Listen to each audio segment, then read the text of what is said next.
Newly reviewed information by U.S. authorities indicates that a pro-Ukraine group may have been responsible for the Nord Stream gas pipeline attacks in September. The report, recently released, states that there is no evidence that the Ukrainian president or any other Kyiv official was involved in the attacks that expelled natural gas into the Baltic Sea.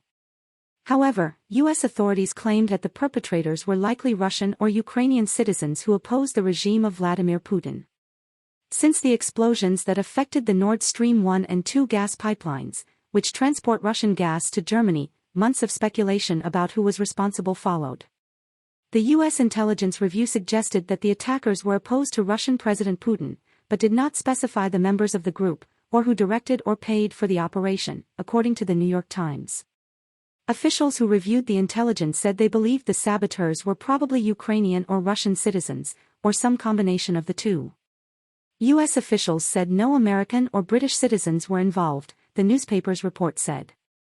However, Ukraine vehemently denied any involvement in the explosions.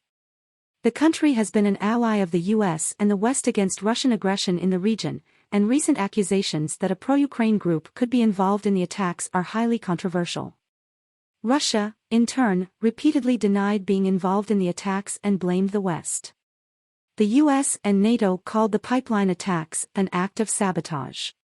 Nevertheless, investigators from Sweden and Denmark, in whose exclusive economic zones the explosions occurred, said that the ruptures were the result of sabotage but did not say who they believed was responsible. These incidents occurred amid growing tensions between Russia and Ukraine, with Moscow increasing its military presence on the Ukrainian border. The tensions have been a major point of concern for the West, with the U.S. and its allies expressing support for Ukraine and condemning Russian aggression in the region. The Nord Stream 1 and 2 gas pipelines were built by the Russian state-owned company Gazprom to transport natural gas from Russia to Germany under the Baltic Sea. However, due to friction between Russia and the European Union over Moscow's invasion of Ukraine, the Nord Stream was not operational when the explosions destroyed 3 of the 4 pipelines. 3 of the 4 pipes were ruptured by unexplained explosions in September, and one of the Nord Stream tubes was left partially damaged.